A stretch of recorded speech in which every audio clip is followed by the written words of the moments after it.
Welcome to Disc 13 of the Project Management Audio Digest.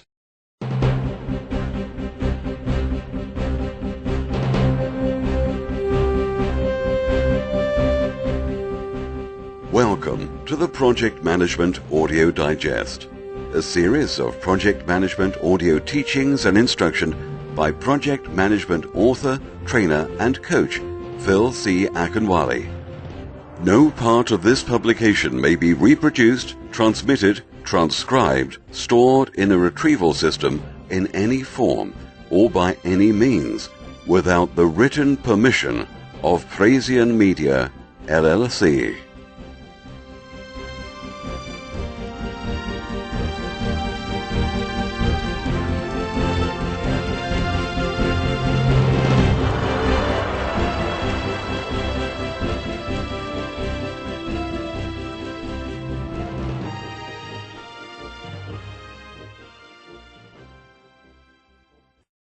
And now, let's join Phil in the classroom to learn about Chapter 10 in the PMBOK Guide, which is about Project Communications Management.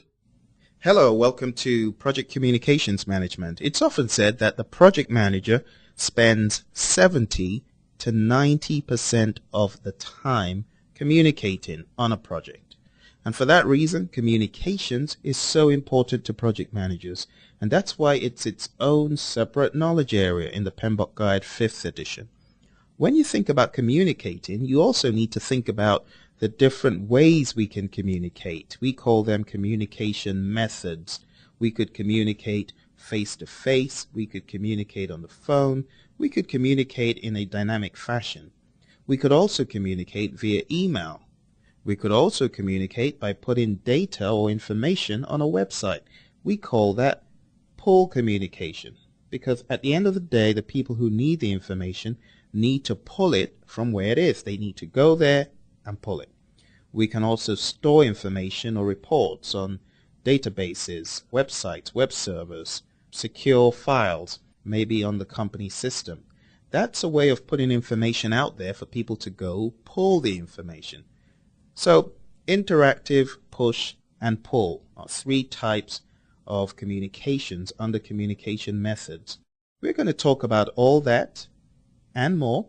So let's jump into defining project communications management. It's all about managing the collection, the creation, the distribution, the retrieval, the entire management and control of information on a project.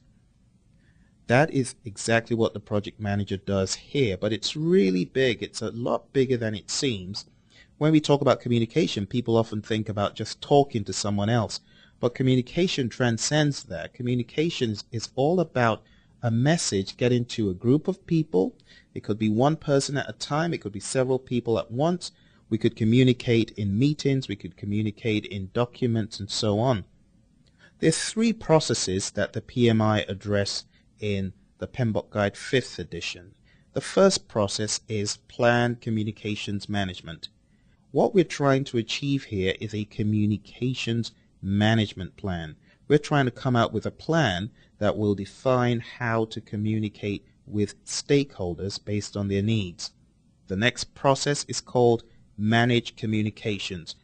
Managed communications is really about creating the information, collecting the information, distributing it, storing it, retrieving it as necessary, and the ultimate disposition of that information into the organization's knowledge base or database.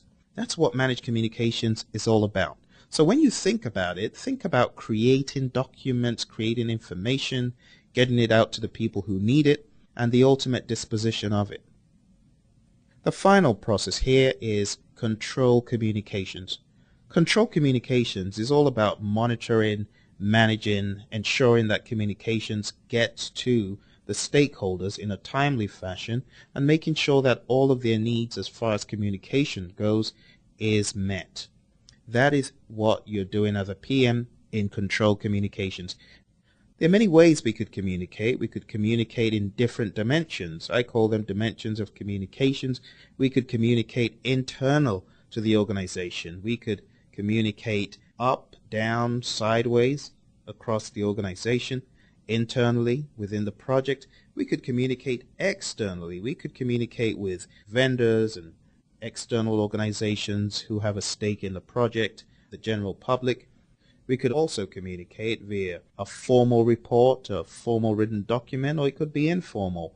We could communicate, like I said, up, down, and sideways. We could communicate in an official way. We could communicate off the record, unofficial. And we could communicate by speaking, of course, voice inflections. And the biggest one is body language, because if you take a look at research that has been done over the years, you'll find out that only 7% of communication is words. In an instance where you have someone speaking face to face, the percentage of communications that's body language is 55%. The percentage of communications that's tone of voice is 38%. And body language is really big compared to tone of voice and compared to words, which is just a mere 7%. So typically when you've got the option of communicating with a stakeholder face to face, I'd take that any day over any of the other mediums, especially when the stakeholder loves face-to-face communication, because you're going to get the full message. You're going to get their full impression about the project and your management of it. So those are the different dimensions I just mentioned of communication. Like I said, body language is huge. You're not going to be tested on these statistics on the exam or these percentages. I'm just giving you that as information. But communication skills, when we think about it, has to do with several different aspects. Like active listening, the ability to listen actively and be present in the moment, not thinking about what you're going to say after. It's also important as we listen, we should be aware that our body language is telling a lot. If we've tuned out, it will be very obvious to the speaker. So we need to listen actively, efficiently. We need to really be in the moment of what people are saying to us, especially our stakeholders. We need to, as we're being communicated with, ask questions if we don't understand. We need to fact find with our stakeholders. If there's an area the stakeholder says, I'm not happy about the project, rather than go into defense mode, we need to find out what exactly aren't you happy about, and we use that to improve on the project. So communications is so many different skills, the ability to negotiate, to motivate, the ability to summarize and recap very succinctly. There's some people who you ask them to give you a briefing and they go on for 10 hours when all you're looking for is three minutes. I remember a story of Donald Trump, and he asked one of his executives, what do you think about this property of mine in New York, around this place here? And the person went off on a tangent talking about all sorts of things and trying to evade the issue and, just dancing around the issue. And the Trump says, look, give it to me in 10 words or less. You know how he speaks. At the end of the day, the executive says, Mr. Trump, it stinks. He used 2 words. He didn't need the other 8. Sometimes we just need to be brief to really make it crisp and straight to the point. And that is one thing that senior executives love about project managers who can make it brief. Just keep it simple, say it slowly, but go straight to the point, and boom, you've given the point and you move on. So let's jump into the different processes in communications management one by one. We'll talk about planned communications management, managed communications, and control communications. Project communications management scenario. Communicating changes to the stakeholders and managing change using communication methods. Objective: show how the project manager should manage communications. The avionics modernization project for the SD-16 airframe is moving along. Mary has had Jake's proof of concept for the FMS tested and has selected the best look and components to meet the scope of work in the project requirements. When Salvador requests another change, this time in writing, and one that will likely have a greater impact on the project than the color of the pilot's seats, she is hurrying down the corridor, bringing the change order to CCB when she runs into Jake in the hallway. Hey Mary, what's the rush? I've got to tell you, Jake, when you are right, you're right. Huh? What are you talking about, Mary? This change order request I got from Sal. Now, he wants the FMS to interface with the pilot's NVD helmet. He must have seen Novo working on something similar. I told you! Yes, you did, but I told you it was gold plating then. Not in the specs, and so wasn't part of the scope.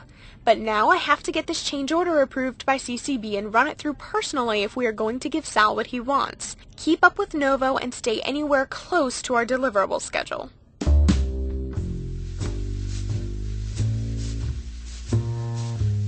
A few days later. So how'd it go with the CCB?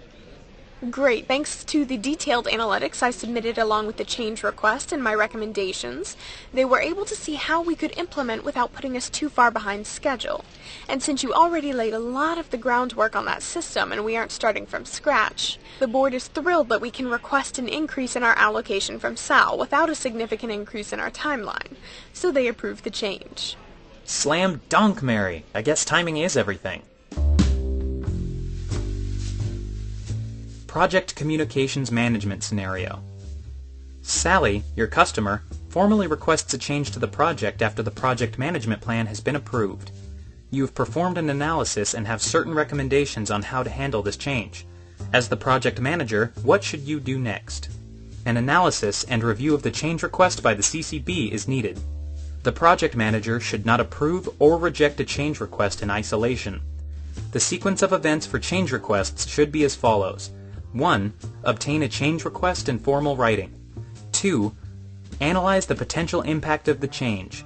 3. Submit the change request in your analysis with recommendations to the Change Control Board. 4. The Change Control Board approves or rejects the request. The CCB may request additional information, and there could be iterations of some steps. 5. The Change Control Board decision is documented. 6. If the change request is rejected, the reasons for rejection should be documented and communicated to the stakeholders. This may generate additional change requests. 7. If the change request is approved by the CCB, the change request is implemented in the deliverable or in an aspect of the project. 8. The change request is validated and confirmed to be complete. And 9. If the change is not validated as complete, rework is performed until the change is confirmed as being successfully implemented. Summary. As most knowledge areas start with a planning process, communications should also be planned. First, identify who you need to communicate with. Plan what you need to communicate, who, with, and when. Distribute the information to your stakeholders. On getting this information, stakeholders may have needs and expectations. Stakeholder expectations need to be managed effectively to deliver all expected deliverables at the required quality level and reduce any apprehension resulting from concerns about project status or deliverable characteristics. It is the project manager's responsibility to manage stakeholder expectations and interests. Project performance reports are needed by stakeholders to effectively gauge project progress. Exam tip. On the exam, there will likely be many situational questions testing you on the application of soft skills and communication, sender-receiver models, paraphrasing, feedback, meetings, agendas, and conflict resolution techniques. Other aspects involving leadership and soft skills will also come into play. Be sure to understand the difference between reporting on performance and merely distributing information. Also know that face-to-face communication is the most effective mode of communication and should be chosen whenever applicable and possible. Expect roughly 15% of the exam to revolve around communications management. Expect at least another 15% of the exam to revolve around human resource management. Understand these areas and be able to answer situational questions that test your knowledge of communicating and managing stakeholder expectations.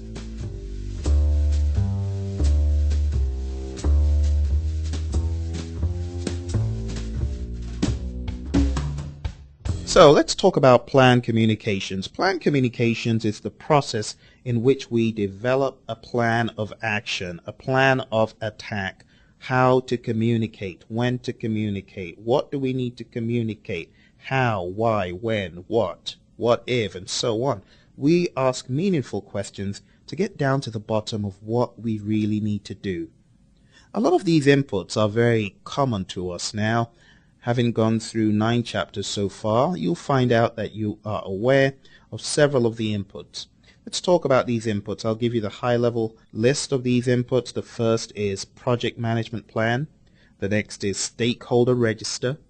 The next is enterprise environmental factors. And the last is organizational process assets. So let's take them one by one. project management plan. Remember, it's the plan for how the project will be executed, monitored, controlled, and closed. So it's relevant here. There could be relevant information to this process. The next input is stakeholder register. Now, we haven't talked about stakeholder management just yet, but in Chapter 3, if you remember, we did talk about identify stakeholders. And identify stakeholders gives us an output called stakeholder register. Your stakeholder register is a list of stakeholders. It could be broken out into their information as far as contact information, the parts of the project that mean the most to them, and any other information, high-level information regarding their requirements on the project. For that reason, the stakeholder register becomes a valid input here. The other two inputs you already know, enterprise environmental factors and organizational process assets. Like I said, once you read that, and you read it and truly understand, you're good and you're able to move on. So if you don't have a good understanding of EEFs, enterprise environmental factors, and OPAs, strongly suggest you go back to chapters 2 and also chapter 1. Let's talk about our tools and techniques for planned communications management. In planned communications management, we carry out what we call communication requirements analysis. Now, lots of us do this subconsciously. We don't always sit down and map out how many people are on the project and how many channels of communication do we have. Bob is communicating with Frank, Frank is communicating with Mary, Mary is communicating with Jill, and all of these individuals are communicating with each other. There's a very quick way of finding out how many channels there are. And the formula is n times n minus 1, all of that divided by 2. So if you have 4 people on a project, the number of channels for 4 people would be 4 times n minus 1. N minus 1 will be 3. So that's 4 times 3 divided by 2, which is 6. If you've got 5 people, it will be 5 times 4 divided by 2. So that is a formula that you need to be aware of. Very important formula to remember for the exam. Actually, this formula is on page 292. And on page 292, they give you an example of a project with 10 stakeholders. So it's 10 times 10 minus 1, all divided by 2. That's 90 divided by 2, which is 45.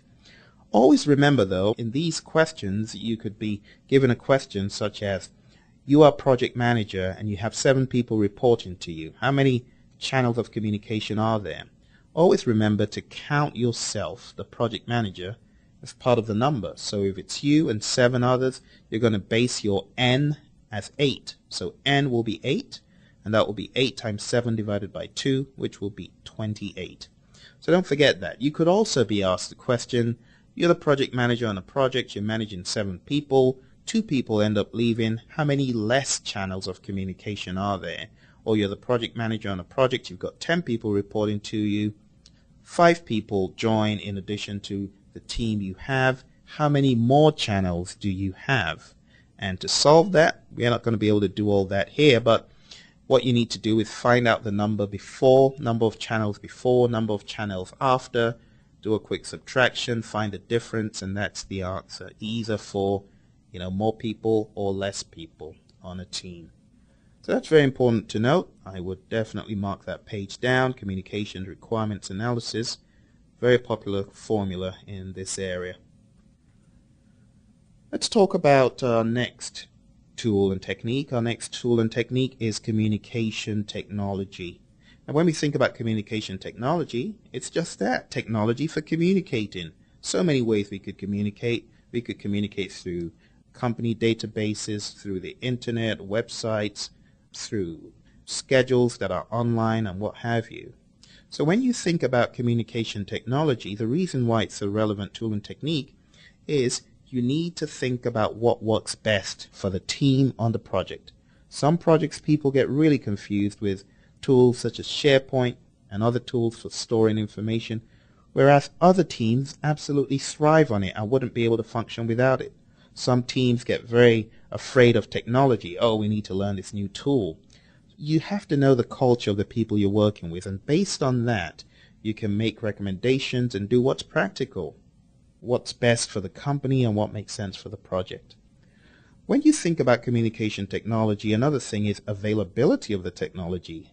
Do you have the technology? Well, if you do have the technology, that could be something to factor in regarding your communications with stakeholders. Could be an option.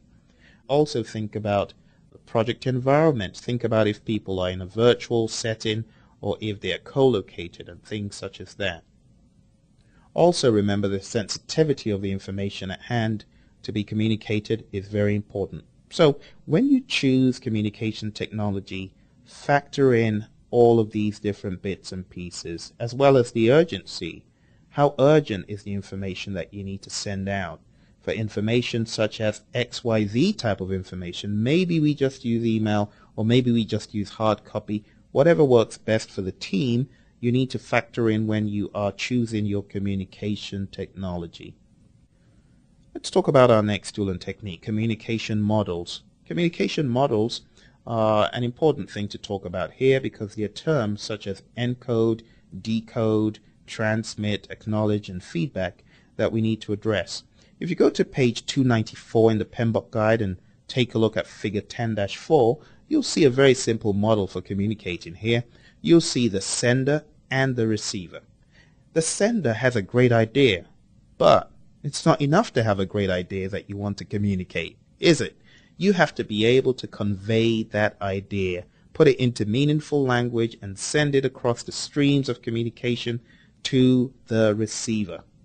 And as it's going through the medium for communicating, you're going to have noise trying to interfere. Noise could be a variety of things. It could be noise itself. It could be a cultural difference. It could be difference in understanding body language stance in different parts of the world. It could be lack of information. It could be too much information.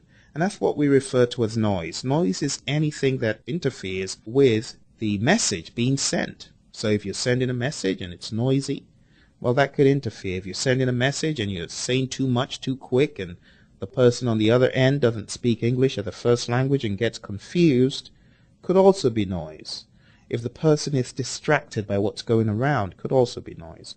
So you've got your sender sending the message, but in order to take that great idea and transform it into a meaningful language and say it to the listener, the sender needs to encode. We call it encode the message. So the sender encodes the message and sends it across the medium, and the receiver gets that message. Despite the noise, maybe they're able to not be distracted by it, or get some of the message. However much of the message the receiver gets, the receiver would have decoded the message. And improper decoding comes from noise. If there's noise around in the different forms I discussed, that could impede or interfere with the message being clearly received by the receiver. So what happens? The receiver gets that message, right, through decoding, but the receiver also has the duty to acknowledge the message, to acknowledge that the message was received. And in order to acknowledge that a message was received, what does that receiver need to do?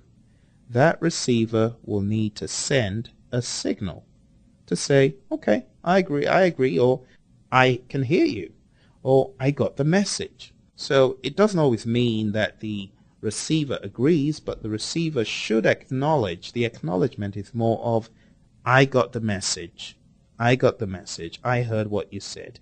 And that is very important when we are communicating. Now another component that is important here is what the receiver does after the message has been digested and understood. The receiver also should encode a feedback message. So that feedback message is going to be in the mind of the receiver, and the receiver will need to transmit that idea or that perception back to the sender. So the receiver gets that idea, wants to relay thoughts and ideas into a message, so the receiver encodes. And then that feedback message goes to the original sender, and the original sender does what? Decodes it. So be aware that we've got these terms, encode and decode, We've got transmit message, acknowledge, feedback response, and these are very important to understand the basic communication model. This is on page 294 and is figure 10-4. So a very important one to look at and understand. The questions on the exam could be posed in a variety of ways around the terms I mentioned, noise, transmit message, decode, encode, receiver, sender. Let's talk about communication methods. I talked about this a little bit earlier. You break this down into three: interactive communication, push communication, and pull communication. So when you hear communication methods, it just gives you an idea of the methods for communicating, the different methods used to share communication with stakeholders. If we're going to group them in a very broad sense, we'll group them by interactive communication, a real-time dynamic exchange. This could be video conferencing, could be face-to-face, it could be phone calls, but it's happening right there and then. There's no delay between the parties. If we talk about the next one, which is push communication, in this method, what happens is communication is pushed out to the receivers.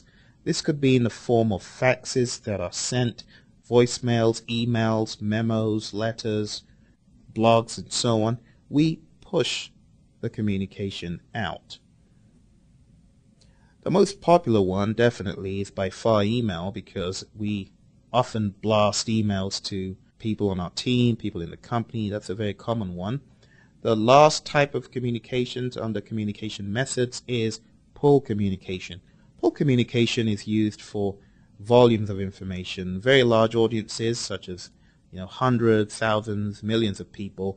If we put information out there on a website, it's the duty of the people to go out there and pull the information if they need to, and that's why we call it pull communication. So we've got interactive, push, and pull communication under communication methods. The next tool and technique is meetings. What would we do without meetings? Now, ironically, to plan communications, we need to meet to plan communications. We need to communicate to plan how to communicate. But meetings are really a big thing that many teams use in order to put their ideas down on how to go about managing stakeholders' needs for information and how to distribute information. Our output, what we get out of this process, we get two things out of this process. The first thing is our communications management plan. On a huge project, this could be a rather large document. On a small project, it could even be a one-pager. You see, the heart of your communications management plan should contain what you're going to communicate, why you're going to communicate it, how you're going to communicate it, when you're going to communicate it. The what, when, how, and why of your communications is really what your communications management plan is all about. Going a step further, we could put in detailed communication requirement for our stakeholders.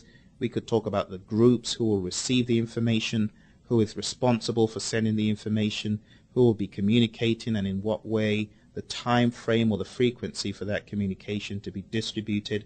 We could also have a glossary of common terminology. I mean, if you've worked on projects where there's so many acronyms, these acronyms need to be put in a plan so that people understand and are not lost. So when you think about the communications management plan, it could contain so much information, but the detail in the communications management plan needs to be relevant to the project size and complexity. So a very complex project might have a very intricate communications management plan. The next output of this process is project documents updates, and this refers to any documents updated as a result of this process. The two that the PMI mentioned, if you look at page 297, they talk about the stakeholder register and the project schedule. But we know there's so many project documents, it could be a lot longer than just these two on the list. And that's it. I hope you enjoyed that really quick preview of the Project Management Audio Digest. Remember, it's an 18-hour curriculum, so go to www.praizion.com, that's Praizion.com, and get a copy if you want to play it on CD, or if you want an instant download as well, you can get this instantly downloaded to your smartphone or your mobile device, listen to it round the clock, on your chores, while waiting for coffee. I mean, the value is huge. What you can really derive from this as a study tool is really tremendous. I wish you all the best in your PMP exam or CAPM exam study. Bye for now.